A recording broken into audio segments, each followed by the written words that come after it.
Happy New Year and welcome to 2023. Welcome back to We Got Panel News for You. Thank you all very much indeed for joining us. As usual, can I start with my usual plug for charity in lieu of registration fee, which we don't charge. Please consider making a donation to either a charity of your choice or one of the three charities we encourage you to consider: Shelter, in support of the housing crisis; Sir Brian May's Save Me Trust, in support of nature conservation and animal welfare, or one of many Ukraine charities such as the Ukraine GoFundMe page. We are very thrilled indeed to welcome back to our show Steve Quartermain, former chief planner of the government, now holder of many, lost track of how many important board roles in the planning sector. And Steve, we're really looking forward to discussing with you later on the current consultation on changes to the NPPF, as well as various associated matters, which Paul is going to lead in due course. So, Steve, the usual questions, which I've only asked you once about 2 years ago, where you're joining us from, what have you chosen as today's theme, and what, if anything, are you drinking? Well, good evening, everybody. Happy New Year to you all. A happy New Year to everyone listening. I am in my back bedroom, and the reason that I'm in the back bedroom is that there you'll see a poster. It's a Star Trek poster. It's actually a signed Captain Kirk shirt. Star Trek. Now, you want to ask how I come to have this? Well, it's what happens when you drink one too many glasses of wine at a charity auction. And all been there, done that, got the T-shirt, literally. And you end up winning a Star Trek poster, which I have to say is already got white crosses on my children saying what they want me to leave them. But why have I chosen it? Well, I suppose there is a bit. I'm not a particular Trekkie, but I didn't mind buying the shirt. There's two things, really. I suppose the reason I chose the thing was I think, along with Captain Kirk, I want to talk a bit later about how we should be bold and be prepared to go to new places. But secondly, because I bought it at a charity, I want us to be charitable in our thinking and to try and get under the skin of why some of these changes are being proposed. As for what I'm drinking, I am drinking tea. Because I am what a dry January, and in fact it's Yorkshire tea, because I've been sold by the advert they do it right in Yorkshire. Well, Paul will no doubt endorse that in due course as a fellow Yorkshireman. Paul's going to be leading the interview with it. Paul's not with us at the moment. He's probably, in fact, almost certainly on a motorway near you somewhere, at some sort of roadside service facility, as is his wont, but he shall be joining us later on. In the meantime, let's introduce the rest of the panel, starting as ever with Mary. An unfamiliar backdrop. Are you in home? I am in one of the offices at Town Legal, and I thought I'd just show you a little bit more artwork, which is as close as I could get to the Star Trek theme, and I apologize because I was in the office by the time I realized what the theme was. But I very much appreciate the sentiment, and it reminds me of how I ended up buying a guitar one drunken evening, which had been signed by Quo, and I was so thrilled. I also got tickets to Quo, and I got to meet Quo, and the signatures on the guitar wore off very quickly. Some sort of shiny plastics, and it was a great disappointment. And when I got to meet Quo, I realized how tall I am and how short they are. But nevertheless, it was a great gig. So I digress. Happy New Year. It's lovely to see you all. And I can't believe we are beginning Series 9 of Have We Got Planning News for You. And I think we should just apologise to all those people who inadvertently logged on the usual time, because we have changed the time to 5:30. So sorry about that, listeners. But I hope we've done this really so that there's less clash with inquiries. In fact, very great to see you. Happy New Year. Sasha, how are you doing? Good evening, Charlie. I'm very, very well, very happy. And I'm delighted with Steve's theme, Star Trek. I'm slightly in the Mary's camp. I'm so hopeless. I haven't got anything specific, but I'm going to say very quickly, I've had the pleasure of meeting William Shatner in Los Angeles once, and he was delightful. So all these Trekkies, don't believe anything you read in the press. And I am in. Yes, no, I'm extremely well, and yeah, what a great theme, Steve. Brilliant. Absolutely. Good thing I didn't put up the picture of Star Wars that I downloaded. Whoops, listen. And now we've had PTs arrive like Spock. Literally just walking through the door thanks to the M6. Thought I had tons of time, but didn't. So I haven't moved the big cardboard boxes directly behind me, which I would obviously have a vast amount of Star Trek memorabilia. However, my choice of beer is Sam Smith's Stingo from Yorkshire, because that's got the Star Trek link. Because Patrick Stewart, who was Jean-Luc Picard, is from Huddersfield. So cheers, Patrick. That's my link to Star Trek. Which can guarantee any being selected by Paul to be drunk on this show is a guarantee a beer tastes like you know what. Chris, very nice to see you. How are you doing? You're obviously somewhere on the Strand, I think, judging by... Yes, I'm in our London chambers on the Strand. That's my hotel for tonight. I'm down here to celebrate our CPO victory. Although I'm on antibiotics, so I'm drinking water, which isn't very exciting. But I have got into the theme, Steve. I absolutely love Star Trek and its subliminal anti-communist messages. Yeah, I'd say we're talking about the MPPF today, about abandoning housing targets, but reaching the 300,000 a year. So as Spock would say, illogical, Captain. Great, Chris, great to see you. Well, Charlie Banner here. I'm in Basingstoke, or near Basingstoke, midway through an inquiry, which is all rather enjoyable. Nice to be back into the swing of things. I'm drinking a Negroni. So much for dry January. Now, before we get on to the discussion with just before you do, Charlie, I've got a mug for you, Sasha. I know you never join in, so I thought I'd get you a mug. Great. So we're going to kick off with the case report, as always. I'm going to go first on a Supreme Court judgment just before Christmas, a case called DB Symmertry. Now, this was a Supreme Court appeal concerning whether it's lawful for local planning authorities to impose a planning condition requiring a developer to dedicate land within their development as a public highway. And if so, if it is lawful, whether on the facts of that case, the relevant planning condition in the permission in question was properly to be interpreted as having that effect. And the Supreme Court held, firstly, that it made clear there was no issue with a planning obligation securing the dedication of land as public highway, as is often the case. But in the present case, which arose in the context of an urban extension to Swindon, the local planning authority, Swindon Borough Council, had, for reasons which were unclear, hadn't sought a planning obligation. They instead relied on a planning condition which said the proposed access road and all other areas that serve a necessary highway purpose shall be constructed in such a manner as to ensure each unit is served by a fully functional highway. The reason was expressed to be to ensure the development is served by adequate means of access to the public highway. Now, the Supreme Court held that condition could not, as a matter of law, but in any event didn't even purport to, have the effect of requiring the developer to dedicate the relevant road as public highway. The court went through the previous case on the principles relating to the circumstances in which planning conditions can be opposed, including an old Court of Appeal case called Hall and Shoreham, which had considered similar issues to the present case about dedication of highway, required dedication of highways. The Supreme Court unanimously held that, as a matter of principle, planning conditions cannot require the dedication of land because it would involve the unilateral and compulsory acquisition or transfer of private property rights without compensation in circumstances where the ability of the local authority to compulsorily acquire the land with compensation did exist under legislation. So it's a sort of backdoor CPO. And the court felt that wasn't reasonable, obviously reasonableness being one of the legally mandatory tests for a planning condition. The court went on to say that there's a fundamental conceptual difference in this context between a unilaterally imposed planning condition and a planning obligation, because an obligation is something that local authority can't impose.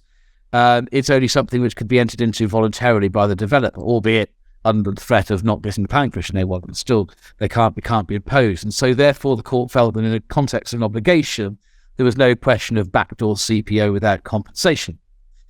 As a result of all of that, the issue about the interpretation of the condition didn't actually arise, because even if the condition had intended to require dedication, it couldn't have done.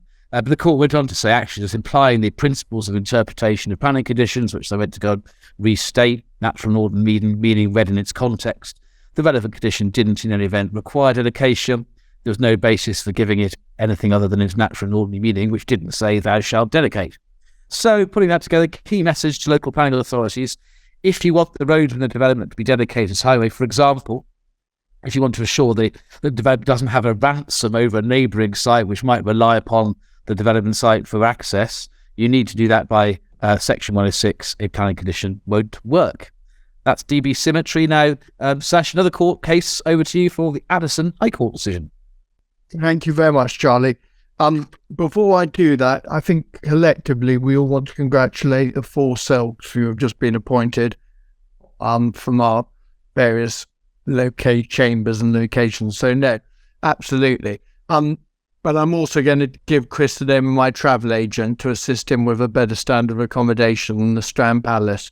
Right, I'm going to take to a slightly less salubrious part of London now. I'm going to go take us to Dulwich Hamlet FC, a slightly lesser level of football that I'm usually used to. But actually, Dulwich Hamlet, my great-grandfather was a huge fan of Dulwich Hamlet FC. And it involves their plans, like a lot of sports clubs, to improve their facilities.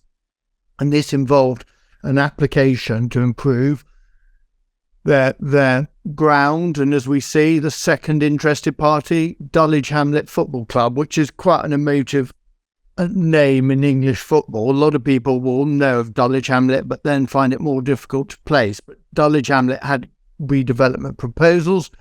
The council, Southwark, as we can see, defendant, had an application. It went through various guises and various stages of committee. I think in total there were 5 reports considered, and Southwark decided to grant consent. Now, fundamental to the application was effectively the use of an existing AstroTurf for the new ground and the new stadium to be located on, and people who used it were concerned about the loss of that facility to be replaced by what was called a kickabout area.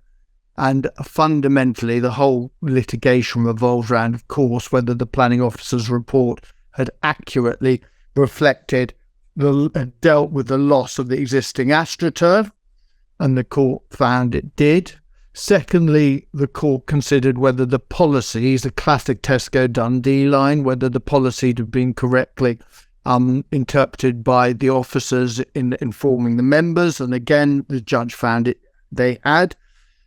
Thirdly, the question of whether the members had properly been informed by officers of how to deal with informal play space, and again, the court found they did. And lastly, something which we all know is getting more and more utilised in the planning system, the public sector equality duty. And again, the court found that had been adequately and appropriately dealt with.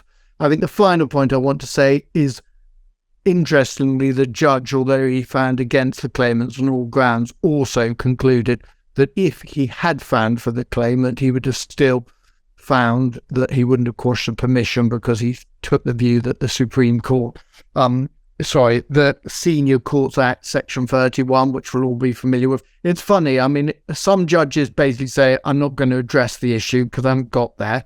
Well, others, like this judge, seem to be quite enthusiastic. I'm still going to tell you, notwithstanding I've kicked you 4 grounds, 5 grounds out, that I'm still going to tell you you wouldn't have won anyway. So it's interesting how different judges take different approaches to Section 31. But that's the nub of the case, Charlie. Thank you. Thank you very much, Sasha. Now, Chris, over to you and appeal decision in York. Thank you very much, Charlie. Thank you. Yeah, this was an appeal by Red Row Homes in York, and no small development, this one. 970 dwellings. I think that's the biggest greenfield site that we've seen so far. And Red Row were represented by one Paul Tucker, who we all know, making sure he was in Yorkshire and won't anybody else do those cases. Anyway, it was decided by Lucy Fraser rather than Michael Gove. I don't know quite why. Steve, to chip in if you've got answers for that. But the inspector was David Prentice, and the proposal was a draft allocation in the York Plan.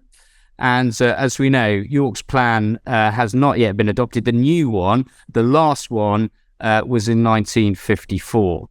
So there's been a bit of a gap. And as we can see, it was recovered by the Secretary of State. So obviously, the Secretary of State wanted to determine the appeal. If we go forwards to paragraph 10, we can see that it consisted of the development plan of the area consisted of the Huntingdon Neighbourhood Plan and the SAVE policies of the revoked Yorkshire and Humber Regional Spatial Strategy. Why is that there? Well, that's the only way to identify anything close to a green belt in York. Remember, they know where the outer boundary is, they know where the inner boundary is, because nobody drew it. And as a consequence of which, the neighbourhood plan might have been an obstacle, but that didn't deal with strategic allocations, which this is, and it made clear that was the case.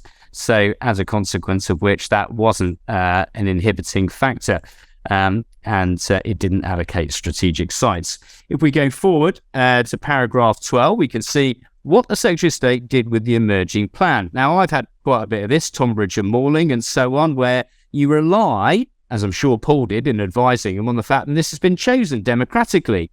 But what you do with a situation where you say you're a preferred site, but the plan hasn't been adopted and the examination isn't over, the inspector's thinking to himself, well, I can probably place quite a bit of weight on this, and I might not get legally challenged by the council either, because they prefer that site, but it hasn't been through due process. Well, this is a local plan, remember, so it's what we call a proper plan rather than a neighbourhood plan, where you can add lots of weight to it before it's even been examined. Love neighbourhood plans, Steve. And the emerging plan comprised the City of York local plan. He's not playing along, is he? He's not. The emerging local plan was submitted. The examination was continued, and it was an allocation, ST8. Under policy ST8 is OS7, allocates the area to the east for the Monks Cross Link Road as open space. And what the Secretary of State did at paragraph 13 is deal with the guidance in paragraph 48 about the weight to give an emerging plan, follows all the criteria, and quite rightly concludes, having not had the inspector's report because there were unresolved objections, that he could only give it minimal weight. But I have to say, although you have to say that, can't help thinking inspectors and the Secretary of State feel a bit more comfortable when they know it's a draft allocation. If we go forward to paragraph 15, we can see as far as the effect on the greenbelt and the effect on openness and the purpose of including land in the greenbelt, what the inspector concluded is that it would conflict with the RSS policy protecting the greenbelt, although acknowledging, of course, that was completely out of date. See what the Supreme Court has to say about that. If we go forward to paragraph 18, the Secretary of State said the site contributes to 2 of the 5 purposes. That's slightly different to the approach taken by the inspector in the Miller Homes case. Remember, Miller brought forward their draft allocation 3 years ago and got it away. And the inspector said, and the Secretary of State agreed, that it would harm the purpose of unrestricted sprawl from urban areas and safeguarding the countryside. But interestingly, and well done to Paul's team, he didn't conclude that there would be any harm to the historic setting of York, which, as we know, is a significant setting. And so that didn't weigh against the proposal. If we go forward to paragraph 28, then, of course, you imagine if you haven't had a plan since 1954, your 5-year land supply is not going to be too healthy. And we can see there that the council, God knows where that came from, but the council had 2.79 years to 3.45 years. And that made an important contribution. And look at that. There is an urgent need for housing in York. Some of you might have seen the post by Paul Brocklehurst, who Paul knows very well, and Steve as well. York house prices rose the greatest last year. 2022, they rose 22% in a single year. A 2-bedroom apartment on my client Miller's site will set you back £250,000. And if you remember, this is the north of England. If you want a 4-bedroom house, it's £500,000. No local plan since 1954. Did I mention that? And then finally, then please, if we go forward to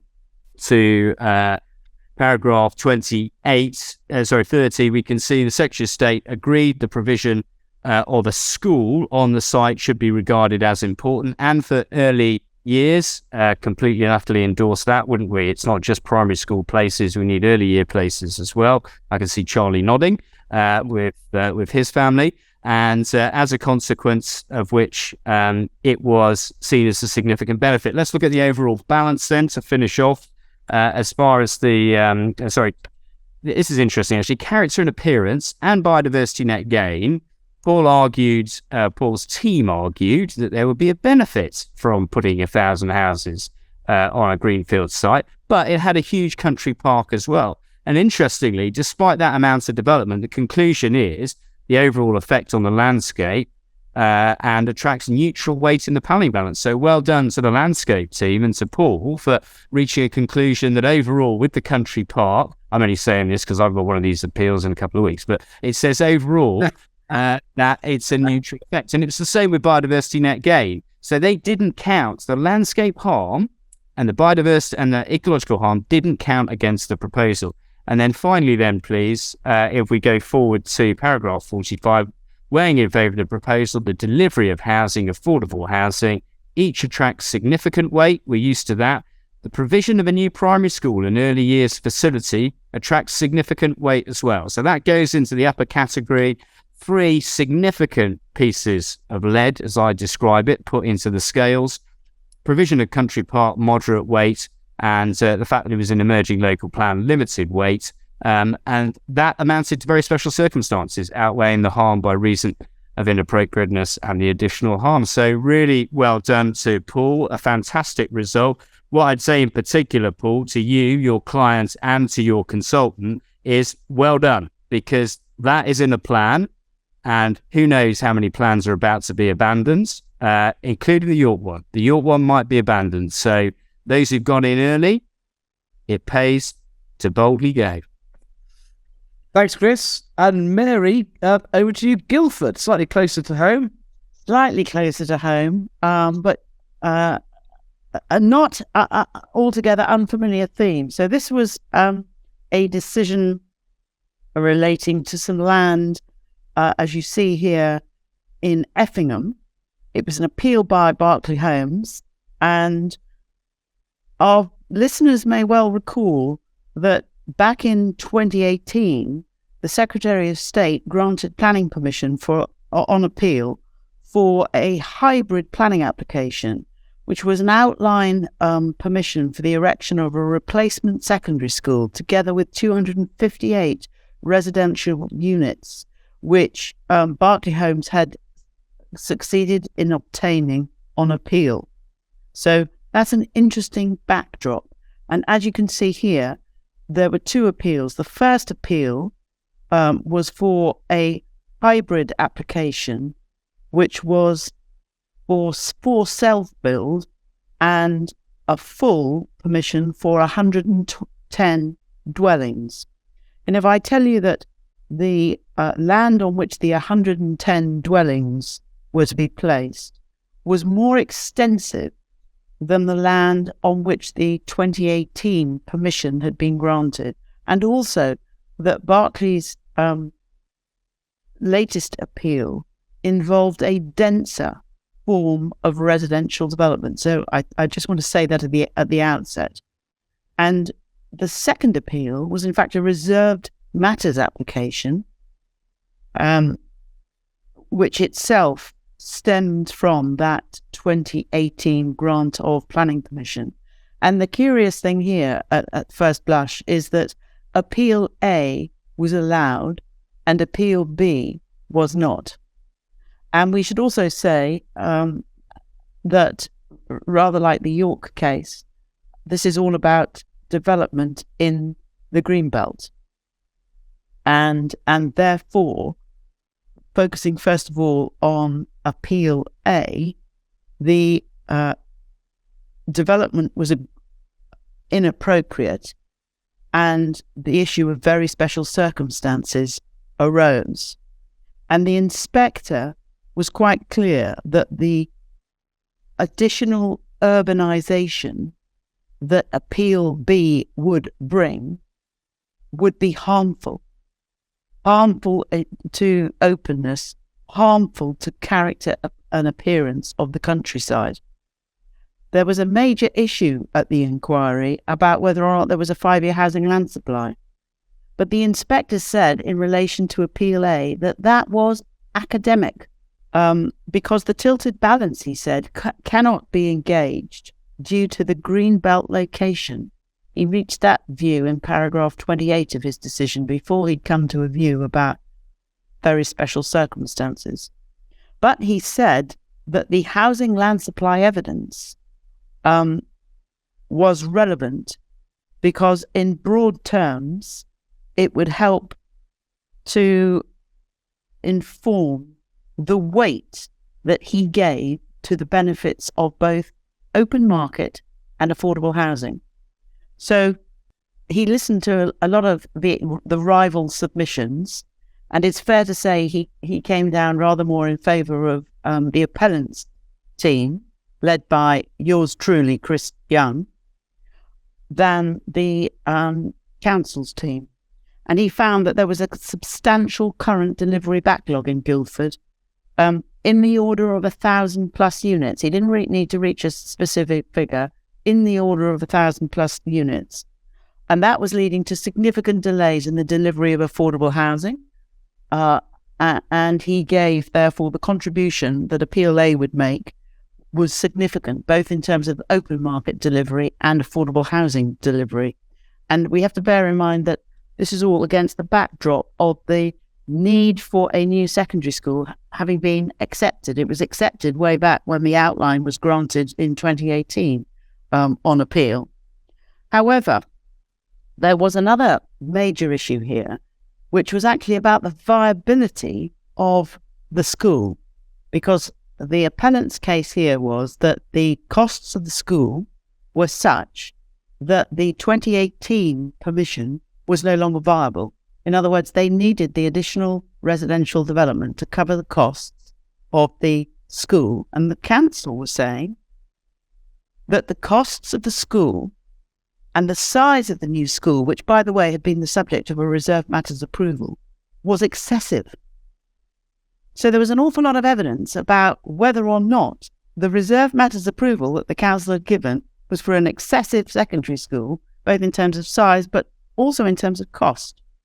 And again, Chris's team, John Turner, I think, was your viability witness. John Turner came out on top, as it were, of that argument, and the inspector accepted that the costs were not excessive.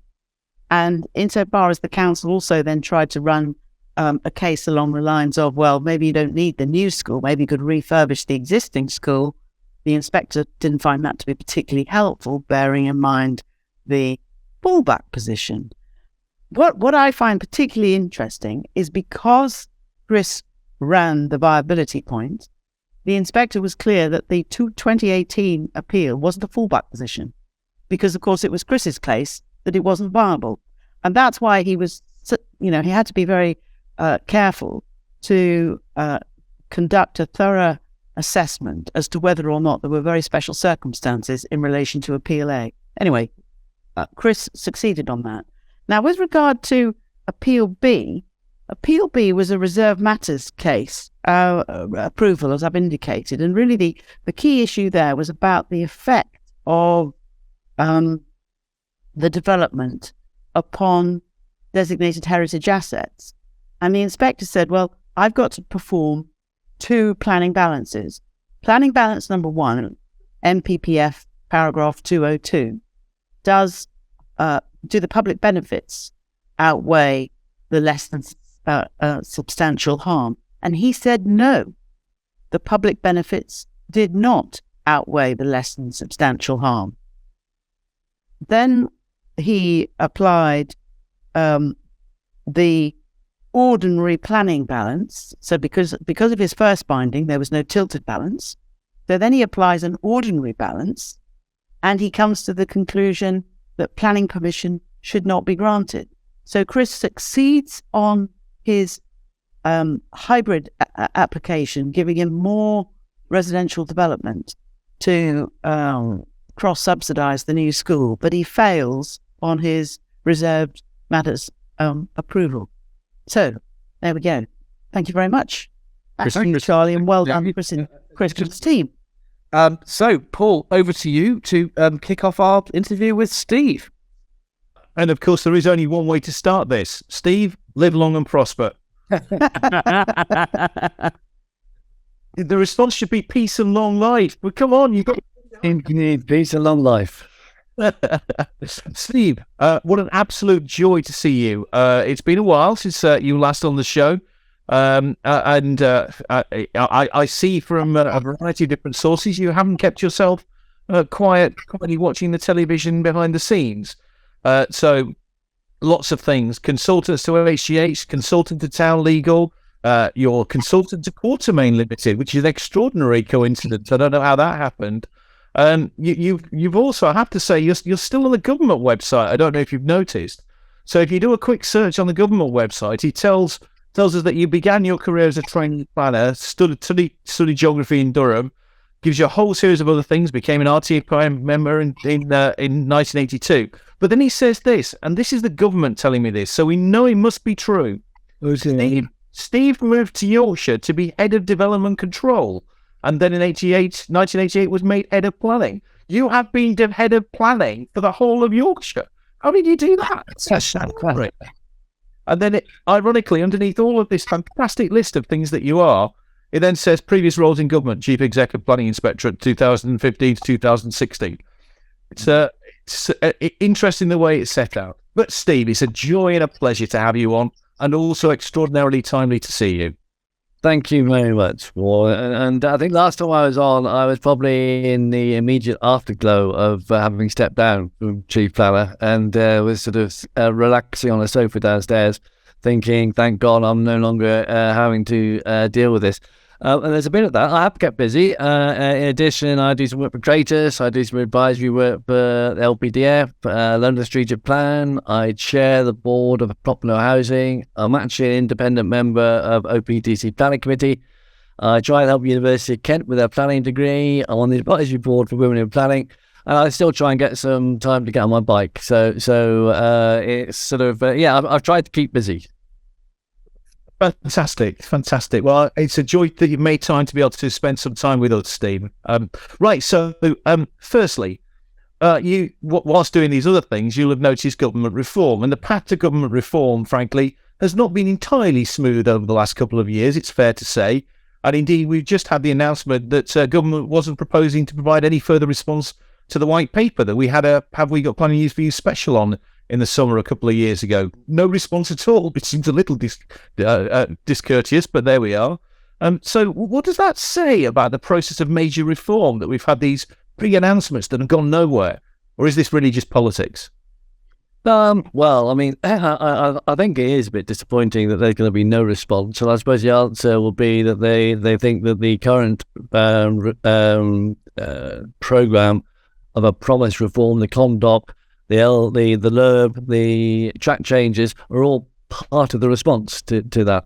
But 44,000 people did trouble to make a response to the white paper.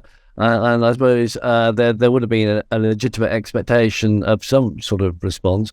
And don't forget that although I myself, I think, spoke on programs like this, say there were bits of the white paper that I didn't understand how it would work, and it lacked detail. And to be frank, there were some bits of it I didn't particularly like. But broadly speaking, there was quite a lot of good stuff in it too, and there was some stuff there that sort of you thought, well, if that happens, that could be really good for the system. So it is a bit disappointing. Although I suppose you've got to track what it was in the white paper, which still manifests itself in the current changes. And we've only got half an hour. I mean, how? Yeah, the conduct itself is listed with proposals. A proposal to reform the MPPF in due course on the wider issues, climate change, flooding, all that's yet to come after the LURB's been enacted. But the immediate issue is, well, they're going to try and change the MPPF. Now, to be fair, I think that I co-authored with a certain Paul Tucker and Lord Matthew Taylor a piece about 2 years ago now that said, look, whilst you're doing this stuff, whilst you're thinking about reforms, why don't you make some quick changes to the MPPF, because they can make a real difference. They can make a difference now. And I suppose 2 years later, I shouldn't complain that they're about to do it. So they are now proposing something that we suggested. Now, whether they're proposing the right changes and whether those changes are the things that can make the most difference, we can come on and talk about. Jolly good. So just before we do, I think let's just flag one thing up. That it is fair to say, and no doubt it's within some of those 44,000 responses to the white paper, that there is a good deal of dissatisfaction with how the current system operates from both sides of the table. So it often happens where plans aren't up to date, and it often happens where appeals are lodged. What are your thoughts about the reasons for that level of dissatisfaction, which certainly from my experience, the highest in 30 years in practice?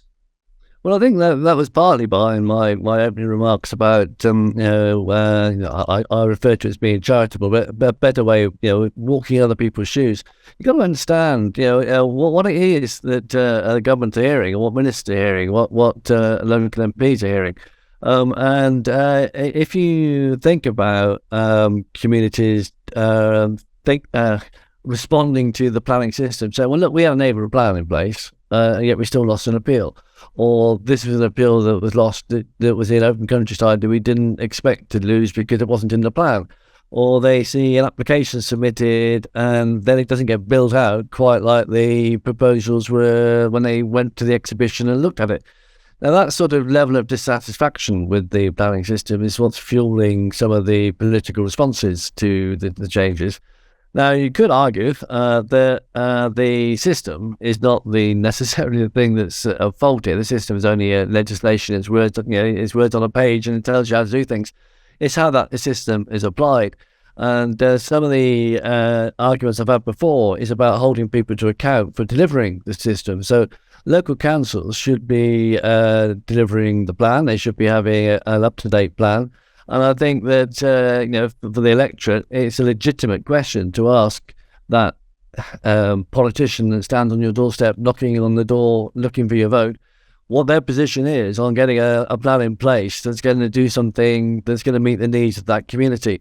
And I do think that's really an important part. I also think that whilst there is a voice from the community, two things I'd say about that. Don't forget, the community is not homogenous. There isn't such a thing as the community.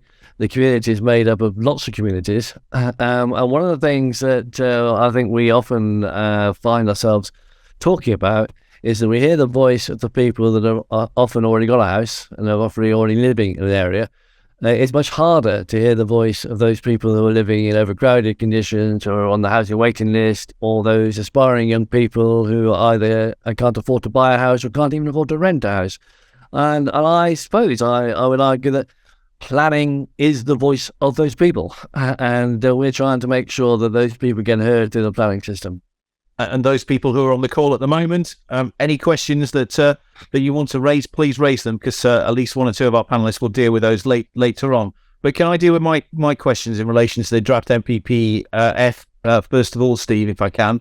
So the planning system has long struggled with with securing the supply of sufficient housing. And back in the early 1990s when I started, it was simple, or it seemed simple with hindsight, but that's because I'm wearing my rose-tinted spectacles today. You had a presumption in favour of development, not sustainable development, presumption in favour of development, unless there was demonstrable harm to interests of acknowledged importance and a requirement to have a 5-year land supply. Why is the presumption in favour of sustainable development, the HDT, the reformulation, and then the proposed reformulation of the 5-year housing land supply? Why is this additional level of complexity not worked in delivering supply? Well, I mean, like you, Paul, I mean, I suppose I remember that system too. When I was working in North Yorkshire, the things got more complicated since then, and people can look at how the planning system has changed by sort of, I say, external requirements have made it more complicated.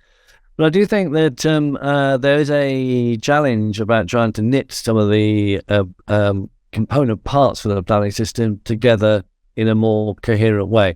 I think that, it's no surprise that I think the local planning authorities, and again, I'm walking in other people's shoes here, I suppose, it's no surprise that they balk at the fact that they've got a plan, they've allocated sites, they've granted plan permission for X number of houses, yet when it comes to a housing delivery test and assessment, they failed the test and are required to an action plan or a presumption in favour.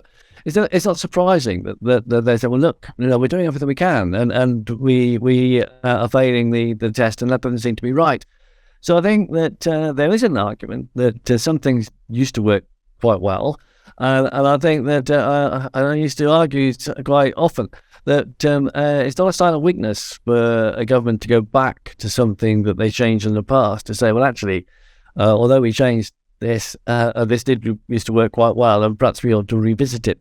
And perhaps not surprisingly, I would ask them to look at a wider than local planning, whether that be regional planning or some sort of strategic planning, or indeed, people have heard me say before, perhaps a national plan might be useful in the context. Because if you're going to have a stiffening, some people would say, of greenbelt policy, and say that there's no requirement to review that policy, then you need to have a strategy that backs that up. That says, well, okay, if that's the case, then where is the need which has been identified, but which you can't build in the greenbelt because it's greenbelt? Where's that going to go?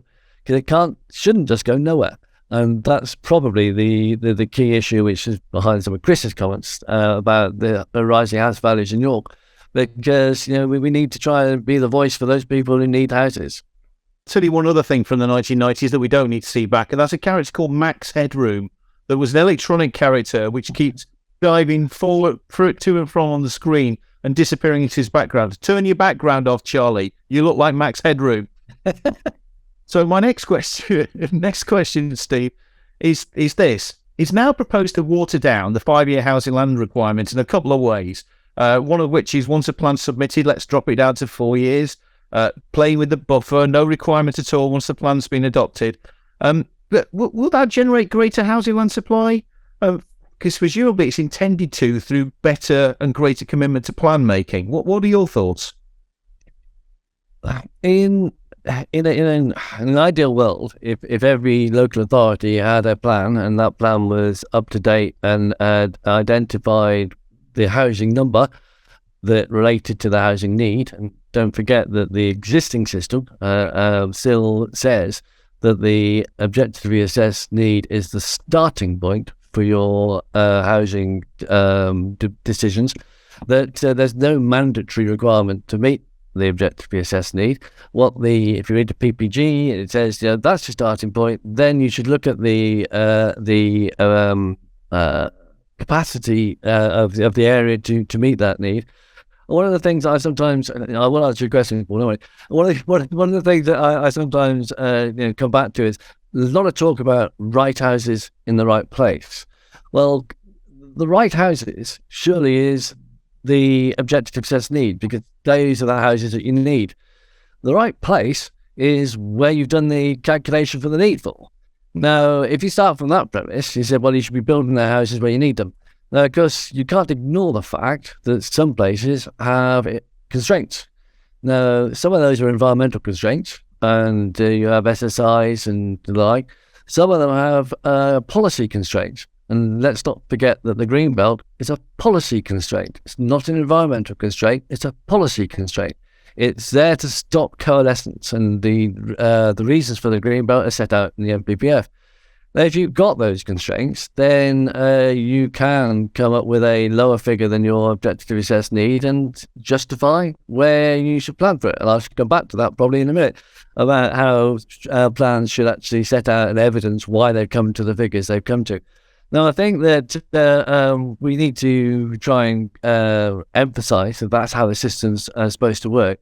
I think I'll come back to the point about the 5-year land supply. The HDT and the SLAR needs to be, the strategic housing land availability assessment needs to be knitted together to work more effectively. And at the moment, I still think they work slightly in silos. But if you work them together better, then there would be a better pipeline.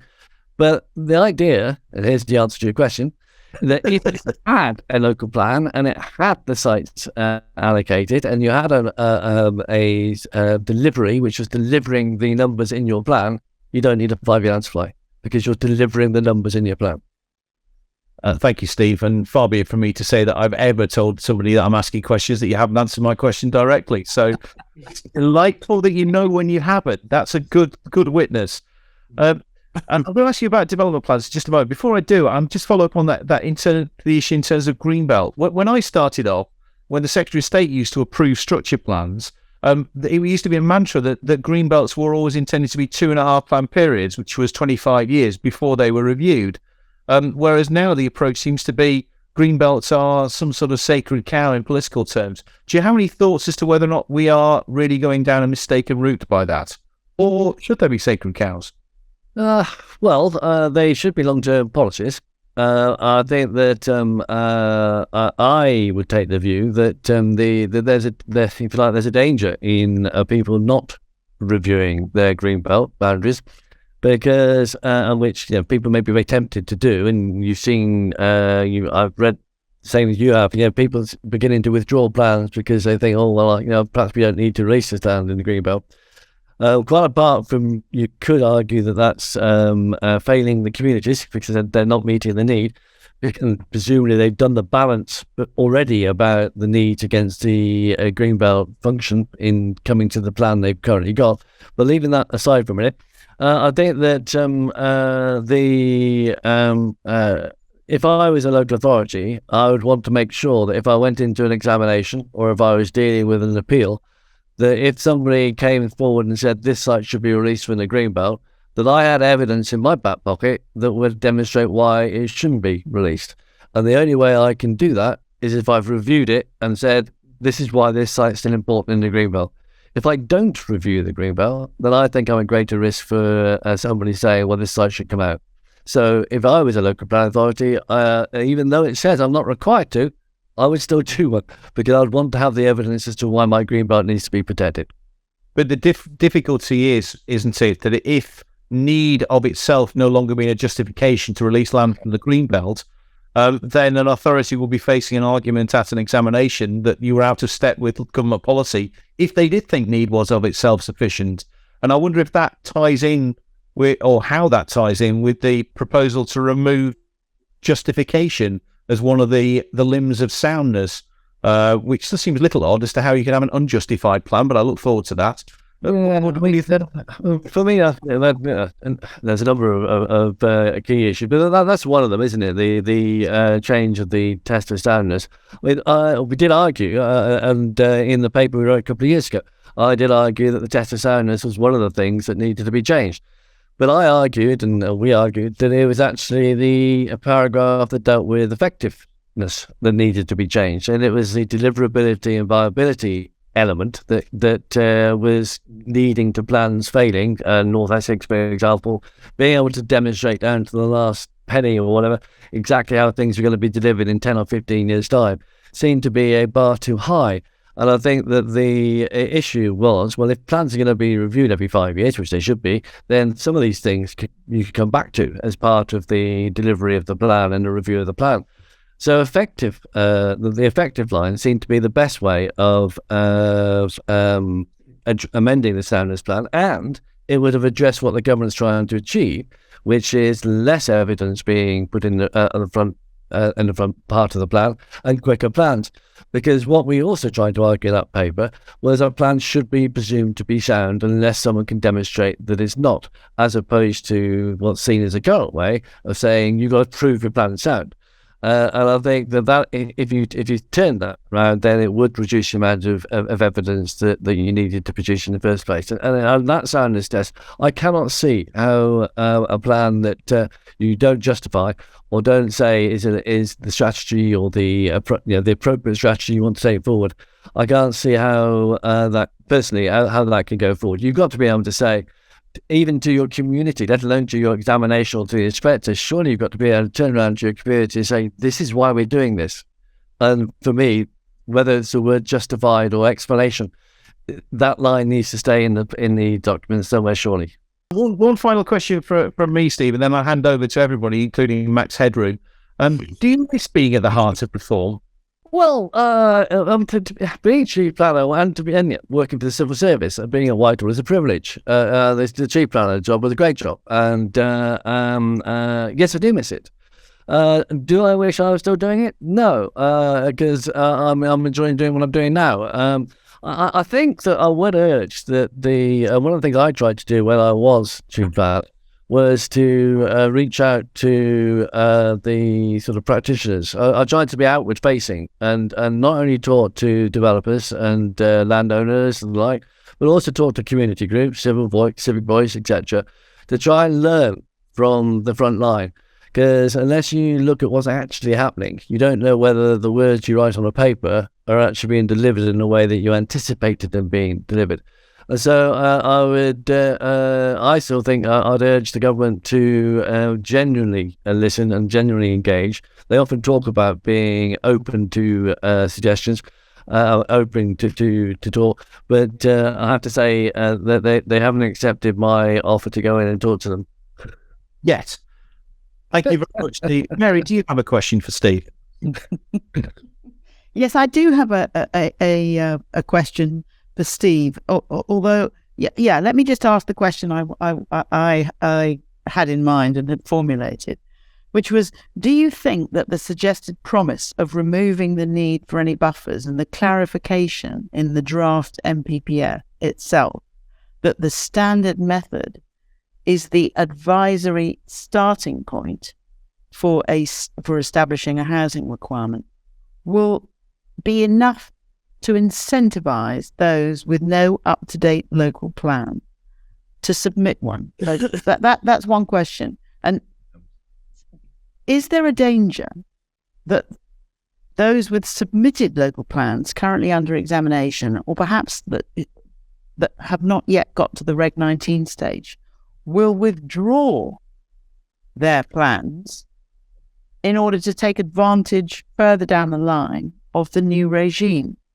And I suppose, because it seems to me that is a risk, and is the point that that latter risk is a risk worth taking in order to achieve the bigger gain, i.e. an increase in local plan coverage, because it's so poor. It's only 40%. Yeah, I mean, well, that's only a layered question, Mary. Thank you for that.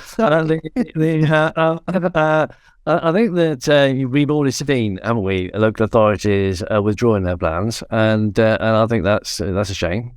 And I think that delaying plans withdrawing, and there must be, I think last time we were approaching 20, but it might be over 20 now, authorities that have either withdrawn or signalled they're going to delay. I think there was an argument to suggest that some authorities might rush to do something now to try and get something through, but I don't think we've seen any evidence of that. I come back to the fact that the standard methodology and the numbers, although the word advisory has now been put in it, as I said earlier, it was always a starting point. It was always very clear that it was a starting point for your figures. What I think is the issue, which is coming back to something I suppose Paul asked me, mentioned in his first question, which was about the politics. We have a 2-year window to a general election, and it's not for me to comment what the outcome of that will be, but whatever that will be, it'll be a new government of whichever colour, and that will be an opportunity to reset whatever agenda. Now, in the 2 years we have between now and then, we have a LERB to get to re-elect, and the regulations to follow on from, because the LERB carries a lot of enabling powers, but needs the regulations and the subsequent stuff to go on. We got a consultation on a wider review of the MPPF, and even if, as is rumoured, the changes to the track changes to the MPPF are delivered really quickly, because there's talk about the consultation ending on the 2nd of March, but these being actually in place in April, quite how long pre-local elections. Whether 4 weeks is enough to consider the response is another question. But I think that what you need to do is then say, well, okay, if all this comes into place and lands, how long does it take these changes to manifest themselves in the local councils, in their local plans and their work. And I would suspect it's more than 2 years. Thank you, Mary. Thank you, Steve. Sash, do you have a question? I do. Thank you, Paul. It's slightly on Mary's line. I mean, unlike everybody else on this broadcast, I'm in the panel. No one's ever asked my opinion. The only person who listens to me is my dog. But what my point, Steve, is the bottom line is the development plan system, I think, is ridiculously complicated. It is far too difficult to get a local plan adopted. I mean, example, when I was involved in the Newcastle core strategy, we had a 700-page statement of compliance. 700 pages. It's too difficult. And frankly, the thing that should happen, and I want your view on this, is to make the development plan system much easier. Get rid of Reg 18, get rid of Reg 19, go straight to submission and have a proper examination and then adoption. What do you think about that? I can see why no one asked your opinion. In general, you need to ensure that you are developing a plan which is developed in conjunction with the people you're planning for. So the thing about Reg 18, that is your consultation. That is where you're saying, here's what we're trying to achieve, this is what we need to do. We've got various options, and you're asking people what they think, and you're trying to engage with them. And if you want a plan-led system, and if as ministers and the opposition talk about a community-led planning system, I don't think you can avoid a system which just bangs in a plan to the inspectorate and says, we're going to do this, because that really does play into the sort of planning being done unto you. However, where I would agree with you is that the local plan production doesn't need to be as complicated as it currently is. And again, that was behind the suggestions I was making a couple of years ago about the onus being on objectors to demonstrate the plan is not sound. Because if you did that, then the local authority could say, well, look, this is what we want to do, and explain why. But then it would be for other people to then demonstrate either that wasn't a good idea or why that wasn't going to work. And that would put the onus and the 700 pages into the objectors arena. Now, to be fair, you still want people to be able to object and still want people to be able to have access to sort of environmental justice. But at the same time, it would make the plan-making process a lot quicker. I do have concerns, and it's consistent with what I said at the time when the white paper came out. I do have concerns that admirable though a 30-month target is for a local plan production, under the current processes, I cannot see how a council will pull that together, particularly when you start to load on top of that the biodiversity net gain requirements, the design requirements which are in the system coming down the line. These are over and above the current experiences that you have. Thanks, Sasha. And I do say it's hilarious that somebody, after you asked your question, wrote "poor dog" on the chat, which is that's why he's not here. He's outside in the. I value your opinion, Chris. Do you have any questions for Steve? Yeah, I think that's a great question, Sasha. It's just too complicated. Although it has to be said, lots of councils manage it. Right. Okay. I'm not going to hold back here, Steve. I do want your opinion on this. All right. We are about to enter a world where we have not gone before, or as it says on the mug, to explore strange new worlds. We're going to have a system where housing targets are voluntary, apart from in the 20 biggest cities, which are largely controlled by the Labour Party. So Tory areas, it's voluntary. We've seen over 20 plans already disappear. And when the NPPF comes out, which is highly likely to just before the local elections, it will be campaigned upon so that politicians can say, we no longer have housing targets. That's why it's been done. My question is this. The NPPF says the government is committed to boosting significantly the supply of housing. The prospectus says we aim to deliver 300,000 houses a year in the next couple of years. Okay? How can you do that when you abandon housing targets and all the evidence before the policy even comes into place is that a large part of rural Britain will abandon their plans? How can you get to 300,000 How can you boost the supply? My follow-up question is from Tim Burton. Should we have the requirement for a development plan to be on a statutory footing? But let's start with my first question, because to me, and I now mirrored the reverse, okay? To have 300,000 is illogical, Captain.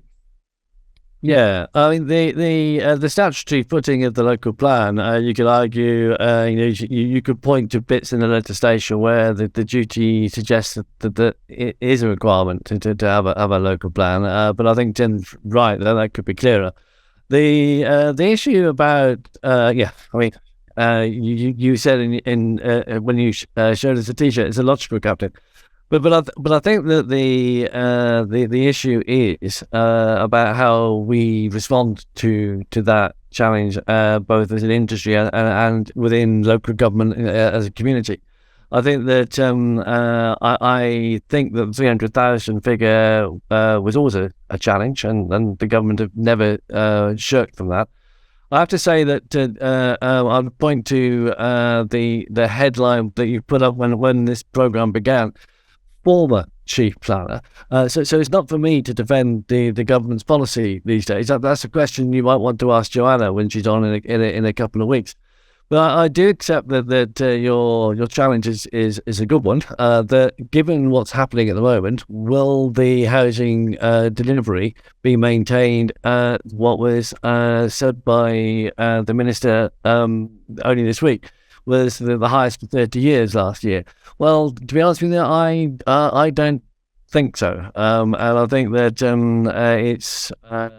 it is going to be a challenge to keep the figures up. And of course, those people that were looking at it might say, well, yes, but it's also a challenge in the current economic climate. So there would have likely to have been a downfall in this year, even if nothing else had changed. If I look back to my days in Chief Planner, one of the earliest Secretary of State near 2010, wasn't it? So I was there a bit before.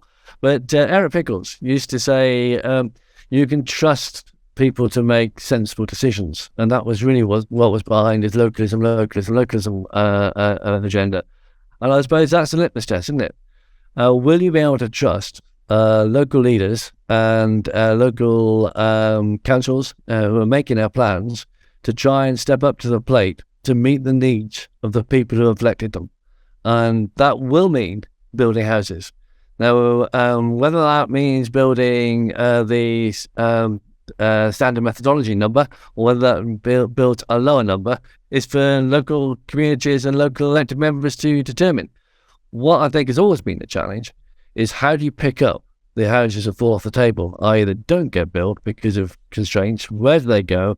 And that comes back to my point about needing a bigger than local plan, because as a country, we're not going to meet the needs of the people who live here if we don't try and build the houses that match the need.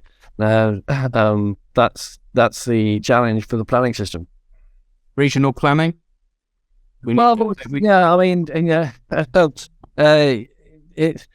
think I say yes to regional planning, but equally I would say you don't have to have a regional plan. You just need to have a strategic geography for planning beyond the boundaries. And I have to say, I'm not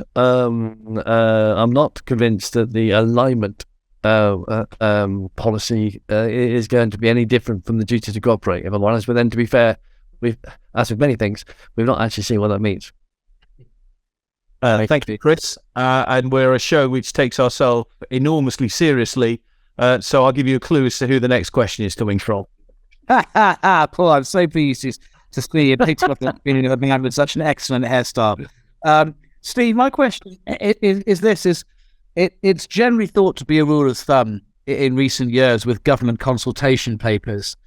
They chuck a sacrificial lamb in there. There's something in there. They know they don't really intend to follow through, and they can say afterwards, well, we've listened to the consultation and we're not going to proceed with this particular aspect of the draft.